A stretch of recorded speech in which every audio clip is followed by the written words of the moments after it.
Albert Stromquist, principal at Landstrom Advisors, who's joining us from Hainan in China.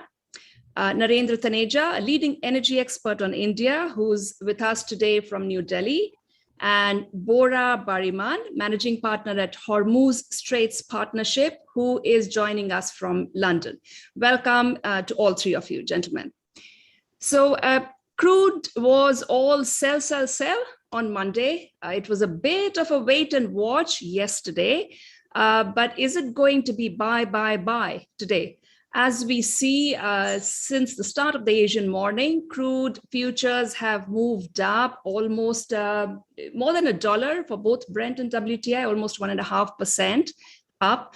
The API report that came out Asian overnight, reported more than 6 million barrels of drawdown in US crude stocks, which is a pretty hefty number, no doubt, and nearly 10 million barrels if you combine the draws in gasoline and distillates as well.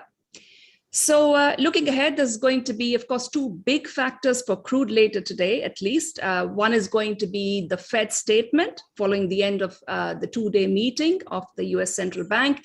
And of course, the EIA stocks report. We know the market always looks for confirmation from the EIA data, as well as, of course, it'll be looking for the US demand trajectory as well. So, Bora, I'd like to start with you. The other information that we have early our morning was that the US House of Representatives passed the debt ceiling bill, but which has now to go through the Senate, where I understand the Republicans are expected to mount an opposition to it. Now, is this just a same old drama? Or, is this, to what extent do you see the situation of the debt ceiling, the US government's debt ceiling, threatening to spiral out of control and perhaps deal a bigger blow to sentiment in the financial markets than what we have already seen so far this week? That's a good question. I don't think that this will be a more dramatic or unpredictable situation than we're used to from the US. That being said, if you have some political memory, it's quite dramatic and unpredictable in the US normally, with these types of government shutdowns that could go on for days and days and weeks, creating a lot of volatility of sentiment. And I personally haven't seen any indication that this is a particularly rancorous debate any more than previous years. And I do expect that at the end of the day, there's really not any alternative to increasing the debt, because that is the way the US is calibrated. And you will and all eyes on the Fed, right, this afternoon, and we will be waiting to see what their policy about tapering will be and what their interest rate policy will be. But we have to remember that the debt of the United States is huge right now, and the Fed holds about 40% of the federal government's debt on its own balance sheet. So in a way, they can determine whether anything done in the Congress is feasible or not, because they're running a deficit of $2 trillion a year in the United States.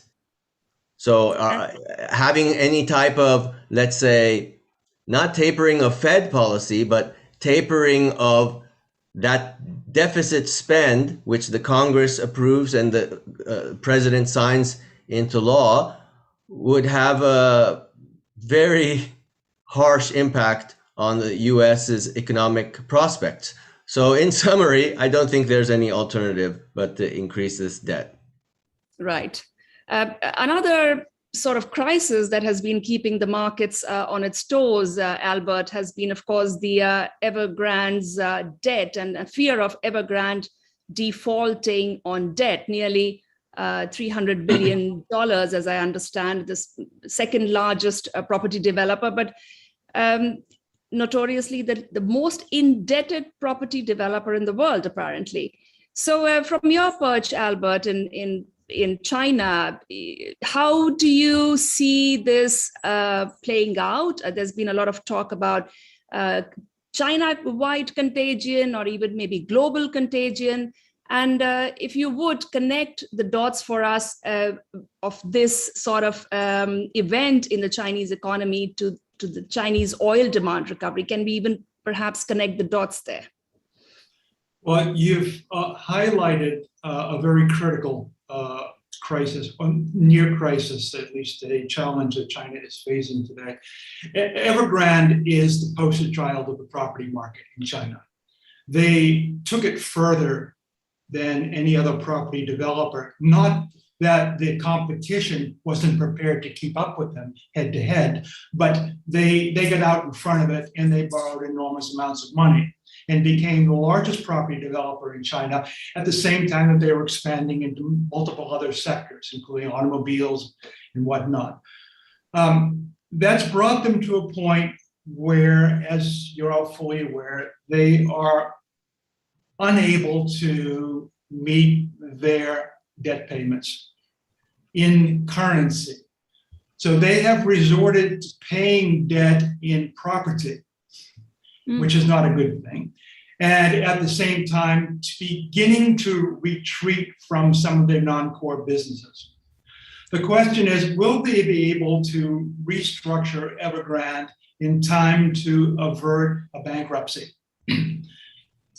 Pre-COVID, I think we all would probably see China stepping in and rescuing a company the size of Evergrande.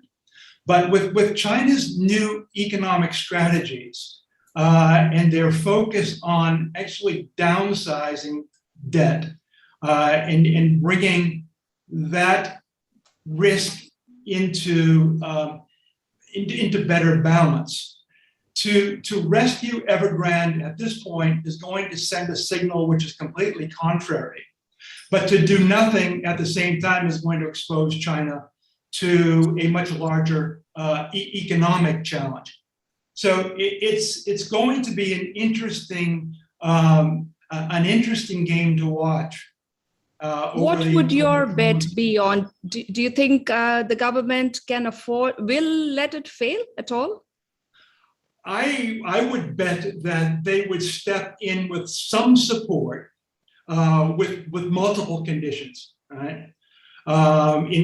Involving exiting non-core businesses, selling certain segments of their property market, and rationalizing their portfolio to a point where their debt is in balance with their income. The other challenge here is that the property market has gone cold, right? The demand for property is not what it was 2 years ago, pre-COVID. Right? So there's a lot of property sitting idle now, new property in the market. In fact, I think two important metrics that you have to keep in mind here. One, according to the government, the vacancy rate in the housing market is 30%. And the second is the fertility rate is 1.3%. And those two cannot be reconciled. Right? And very long-running problems, both of them. This is what China fears, is that they're going to become Japan. Okay, let's turn our attention to India, one country which thankfully is not in crisis mode as far as I can see, and actually, touch wood here, emerging out of the Delta wave and getting back on track with its economic recovery. Narendra, what is your sense of India's economic recovery going forward in the coming, for the rest of this year for sure, and perhaps if you could even cast your eye into next year? And related to that, how do you see India's oil demand recovery picking up as well? Well, Vandana, I mean, if we look around the horizon, whether it's political, economic, or social or otherwise, the picture looks reasonably good. Whether you look at southern part of the country or eastern or western, which is still under clouds and the monsoon is still active there. But when you look at the overall picture, it looks pretty promising. And at the same time, new policy initiatives announced by the federal government the last couple of weeks are extremely, extremely encouraging.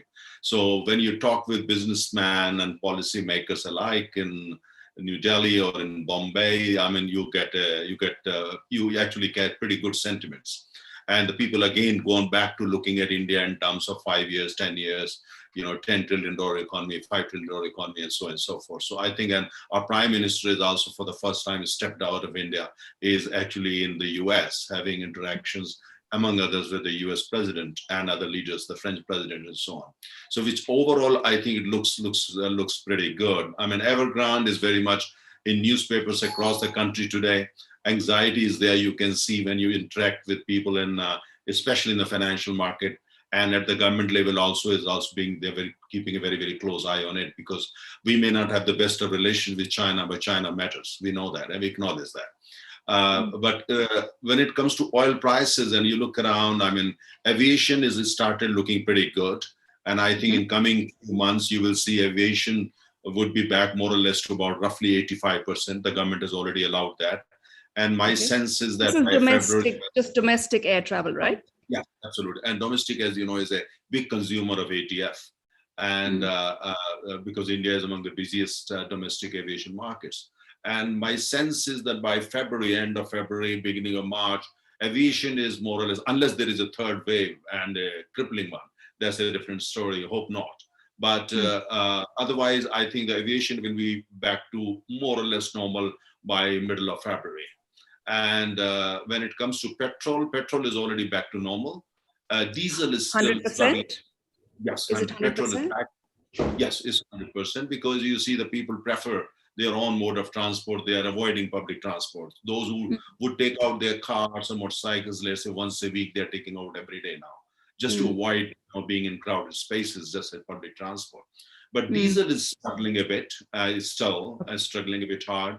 Monsoon has not been kind. Monsoon triggered disruptions on roads and floods and all that, and also some small industrial units. Even agriculture means the demand for diesel is still struggling.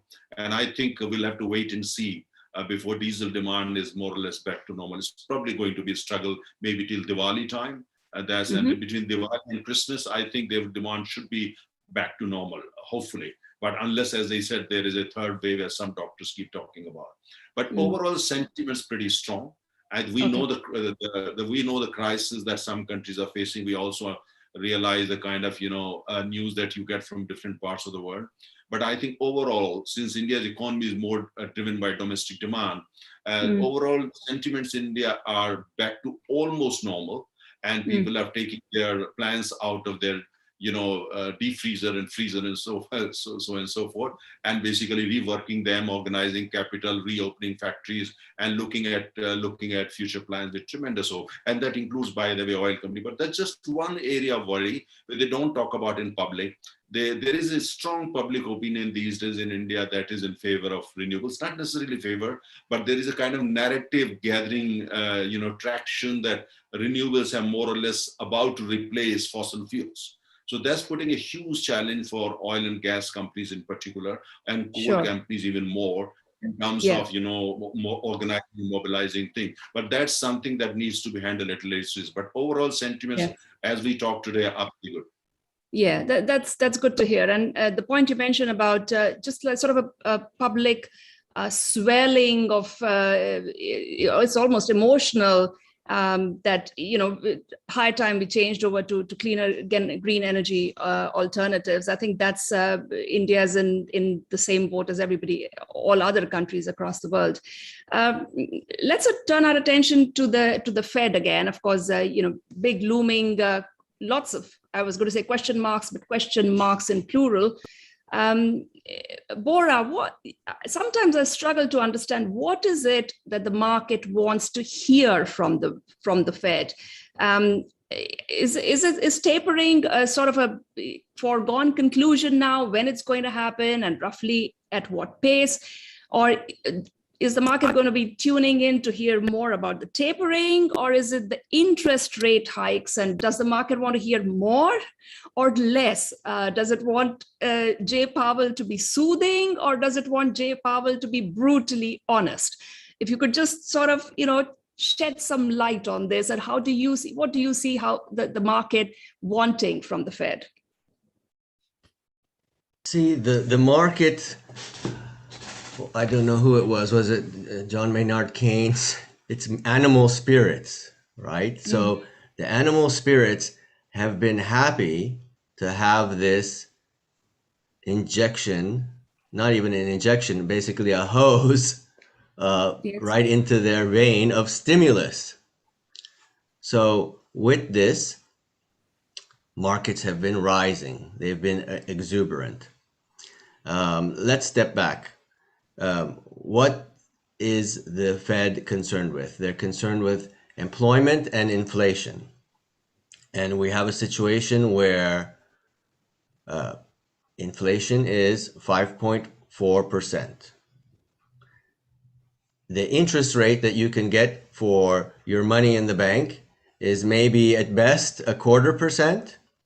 So this is a great incentive, in theory, that people with cash spend cash. And the official reason why the Fed is keeping its interest rate policy low as it has is we're in uncertain times, confidence is not there, people should be spending, creating employment, because the greatest threat to the employability of an individual is the persistence of unemployment. So the longer someone is unemployed, the less likely they are to get back into the labor pool.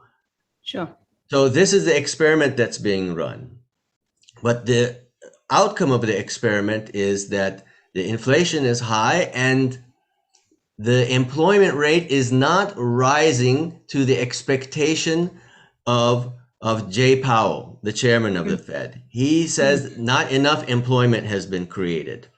So where does this leave us? You just have to do maybe more of the same if he wants to get the employment up, which is this net 5% deduction of the buying power of a dollar year on year, right? If the interest is 0.25%, inflation is 5.3% was August CPI, which was the same rate more or less since June. So what are the investors doing to get out of that erosion of their buying power? They're rushing into liquid assets. So therefore, we've seen this great run in the markets, housing boom, commodity boom, people buying assets before they go up further. And there's all types of new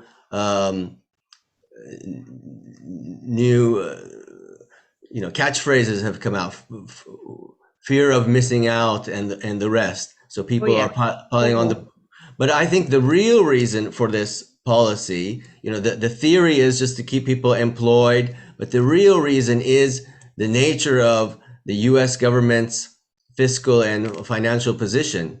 Because of this, 20 trillion debt, I think it's more than that now, 25 trillion of debt and 6 trillion of it being held by the Fed itself. The Fed is in a bind. So what we should be preparing for psychologically is, some type of modest plan to taper. Maybe, they're buying 120 billion of federal debt every month. So the Fed might say, we'll take off 10 million a month and kind of ease it down over time. But that will leave us with the same type of inflationary dynamics, more or less, that we've been living with. Yeah. But as you mentioned, Powell will be paying very close attention to the employment sector as well, and put pretty clear emphasis on the recovery in the employment sector too.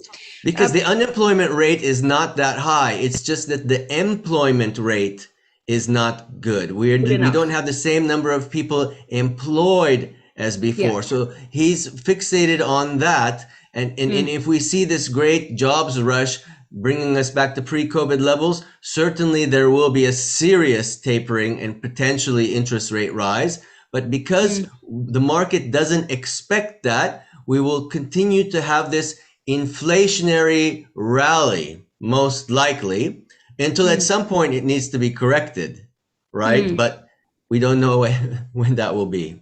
Yeah, indeed. Albert, the oil market appears to be almost completely under the sway of, the risk appetite and the turmoil in the broader financial markets. But if you were to cast your eye to beyond this, once the dust has settled over whatever the Fed says or does today, the US debt ceiling and Evergrande, how do you see oil prices moving based on fundamentals and the global economic picture and China economic and oil demand recovery picture as well? I think we can look at the oil price question far more objectively if we took hedge funds out of the futures market. Okay? That really skews and has always skewed the movements in oil prices. I think at today's market, at $75 per barrel Brent, everyone's doing fine. Producers are doing well, and the consumers feel a little stressed, but not like they did when the price was over 100. Right? So there is probably a notional balance point here where the consumers and the producers are both well served by a price, right, that could be discovered by a means other than our dependence on the derivatives future market. You mentioned China.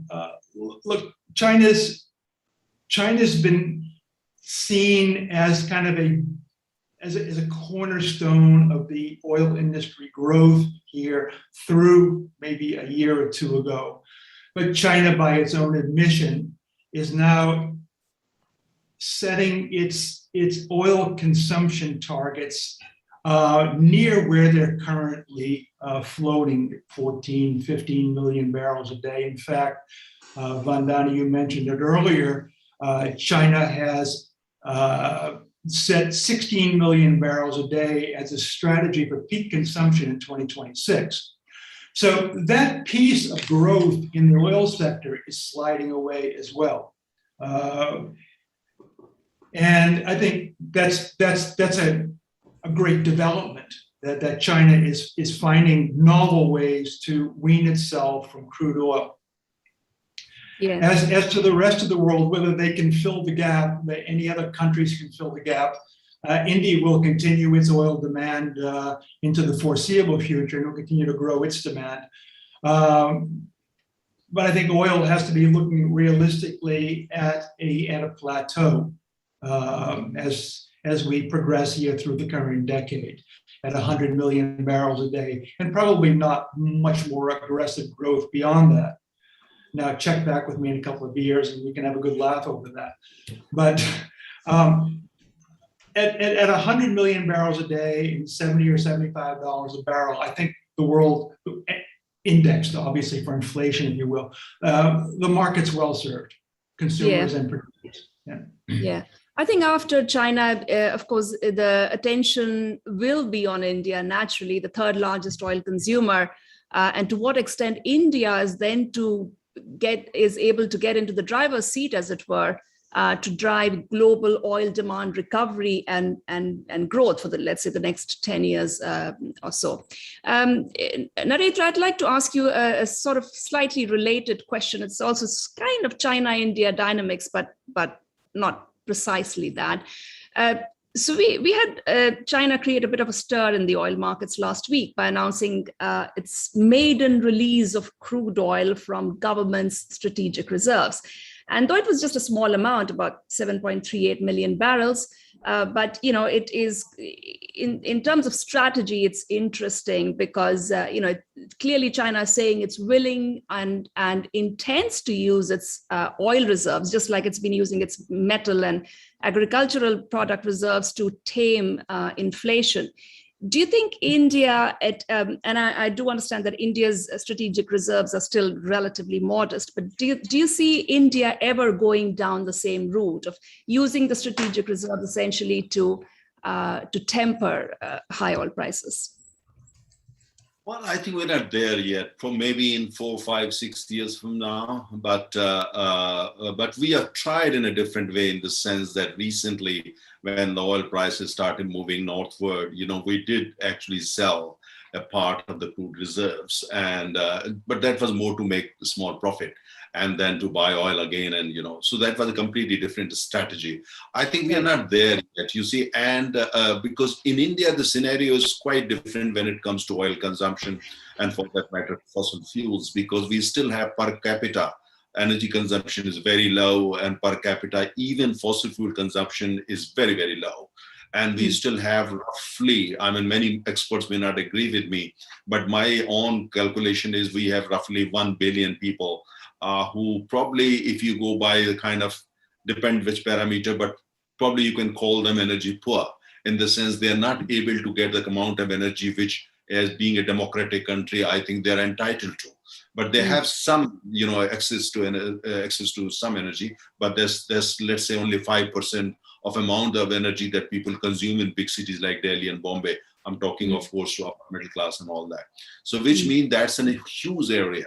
And being in a democratic setup, you have to meet that requirement first, in the sense that people want to buy a mobile, or they want to buy a tractor, or women in in rural areas, they want to buy a small scooter which runs on petrol so that they can go to the school or college, and you can't stop them. So you have to mobilize petrol and diesel for them. And to me, it looks like it's very easy to say electric scooters and all that, but let's not forget one, you need either diesel or CNG or coal to produce electricity. Where do you get electricity from?